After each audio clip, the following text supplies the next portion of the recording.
So we are standing in front of Gropiusbau, which was built in 1881 as a school and museum for decorative arts and crafts. And the very exciting process for us with you working on the show was that you moved your Studio Jungerius lab, which is also based here in Berlin, last autumn in November, to Gropiusbau to produce and research on your work. So I was wondering if we go in and can have a look together. So in your exhibition Woven Cosmos here at Gropiusbau, one of the focuses is weaving, the technique of weaving. So I was wondering if you could tell us when you got interested in it and what interests you in the technique of weaving. I was interested now in the cultural meanings of textile, and there are many questions that raised. I was really interested in what could be the future of textile, so the innovative power of this old ancient craft. I'm interested in building looms, 3D weaving. I'm interested to find an answer on the sustainability, because in textile there is a lot of waste, a lot of poison, a lot of production systems that are wrong. It has so many facets to research upon. That's why I want to weave. Here I have my manifesto I wrote together with Louise Schouwme in 2015. It's a bit worn out because it's my own piece and it's also 6 years ago. A lot of text. Everyday products are used, seen, touched. The tactile and expressive qualities of material are important means of communication and ask for a hands-on design process, an intense exploration of textures that appeal to the human scale.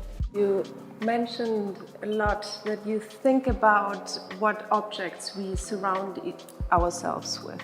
We have a relationship that's based on function, it's based on beauty, and there are much more ingredients why you have a relation with an object. Maybe you got it as a gift. So there is a transformative character in the relationship we have with objects. Craft teaches you to question the materials that you work with. A material never travels alone. It has a social and geopolitical agenda. Our economy, society and environment are all interdependent systems that make up a whole. The health and vitality of one affects the other.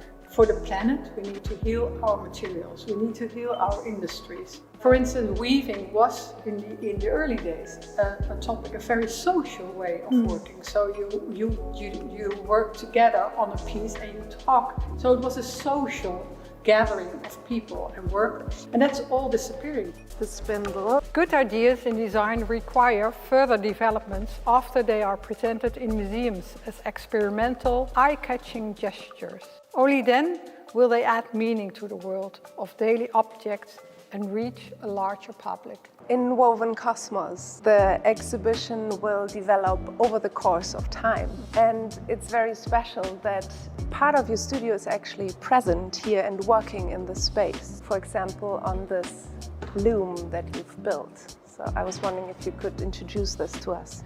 So this is the space loom we built 3 years ago. It is based on 4 looms, standard looms that we bought. We hacked them and we designed the inner core for it to study on 3D weaving. I would like to introduce you to Laura Boekman. So she's a weave expert. She started the research 3 years ago on the first generation of this loom, and now we have the second generation. In the beginning, when we put up these 4 looms together to weave around the center, we thought that the core quality of the loom was that we can do a seamless skin around an object like a square or a brick. This time we are focusing more on the multi-axial weaving, so that we took all the threads from the looms in different positions and we weave more from the inside out and build up a kind of membrane or a tissue. During the exhibition we are going to continue this research. Most pieces are not planned yet. I mean, we know a bit where we're going to start and what it should look like, but during the research we will figure out where the X's are going to go and what is really like trying to crystallize on this quality. And it's really a loom that was built especially to weave 3D, right? Has something existed like this? No.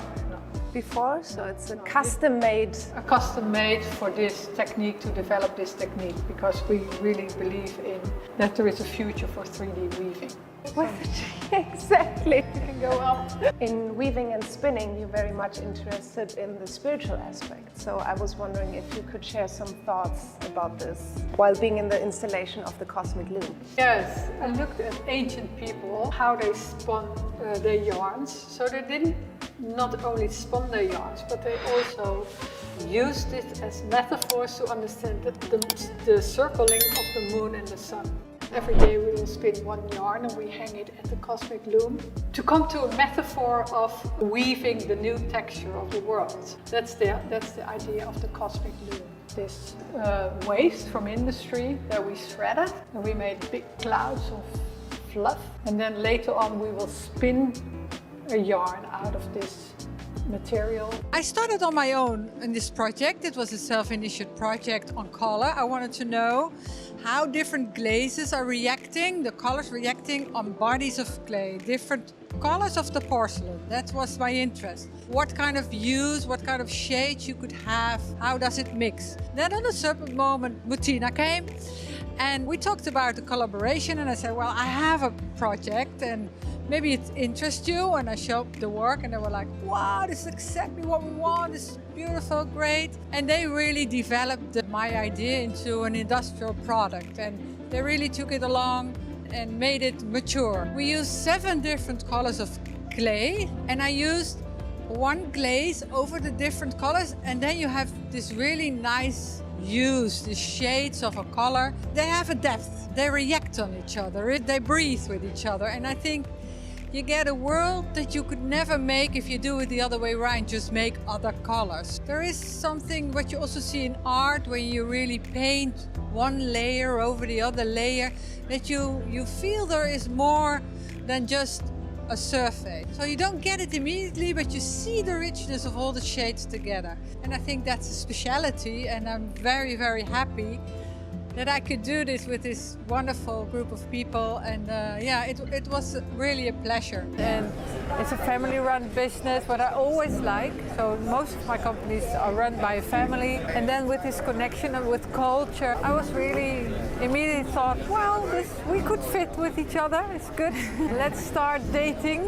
And I think also the language, if you look at it, a picture like that, if you look at it, it is really, you have this fresh sides. On the side is fresh, and it reminds you of these plastic chairs with ribbons. And that's this is a contemporary version of the memory. We all have the memory of the plastic chair with the horizontal. And I made the contemporary soft version of it. That was the whole idea. The whole idea. Yeah, yeah, heavy duty weather, because of the weather.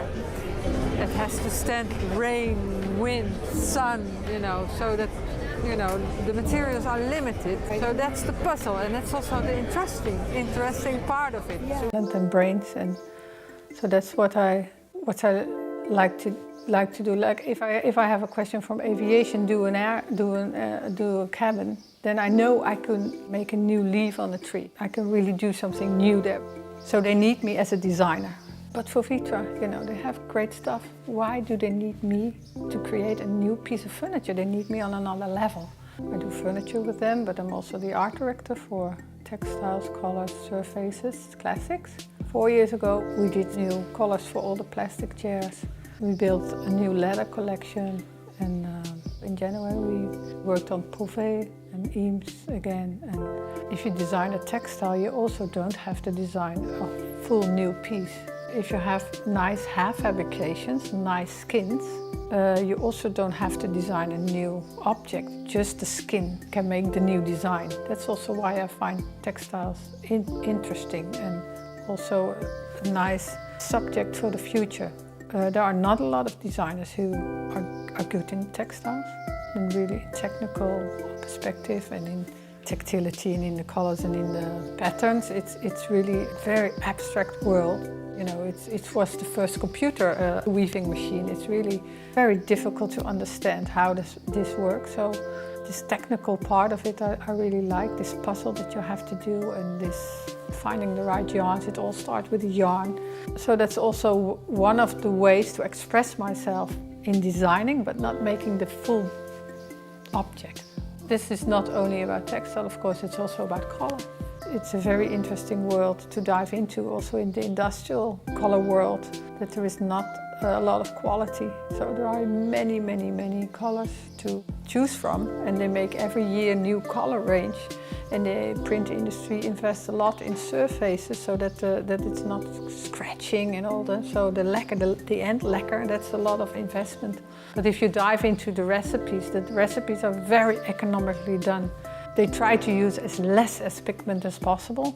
And then, so the colors are quite flat. So they come only from a certain scheme of the whole color world, because there's only one part of the pizza that is not changing during the daylight, and that's what they think consumers want, that the color stays the same from the morning till to the evening.